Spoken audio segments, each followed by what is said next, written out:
হ্যাঁ বন্ধুরা, আমাদের আগামীকালকে এইচএসসি 2024 পরীক্ষা।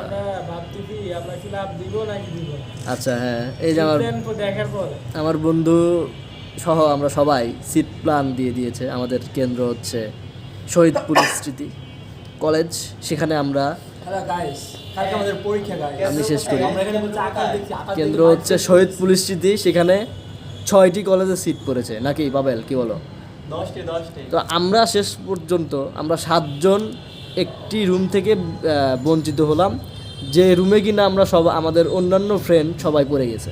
এখন আমরা এই 7জন অন্য রুমে পড়ছি, আমি সহ আর কি, আমি প্রথম বেঞ্চে।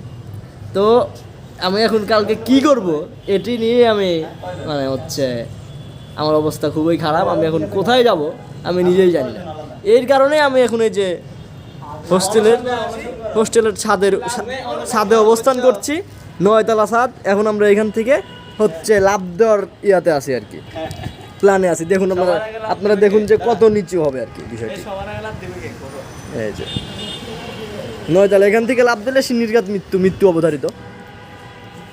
তো হচ্ছে আপনারা ভালো থাকবেন, নেক্সট টাইম দেখা হবে। হ্যাঁ, যদি পরীক্ষা পিছায় তাহলে আমরা হয়তো বা লাভ দেওয়া এই সিদ্ধান্ত থেকে আমরা অন্য সিদ্ধান্তে যাব। তো বন্ধুরা, দেখা হবে নেক্সট কোনো ভিডিওতে। হয়তোবা সেই ভিডিওটি হতে পারে আমাদের এইচএসসি পরীক্ষা শুরু হওয়ার পরে, এবং অথবা হয়তোবা রেজাল্টের পরে। হয়তোবা দেখুন আপনারা আকাশে মেঘ কীভাবে যাচ্ছে, উত্তরের দিকে যাচ্ছে সব মেঘগুলো। যা হোক, তো হচ্ছে আপনার ভালো থাকবেন, দোয়া করবেন, এবং পরবর্তীতে অন্য কোনো একটা ভিডিওতে আপনাদের সাথে দেখা হবে আর কি। ধন্যবাদ। আচ্ছা ঠিক আছে, ধন্যবাদ।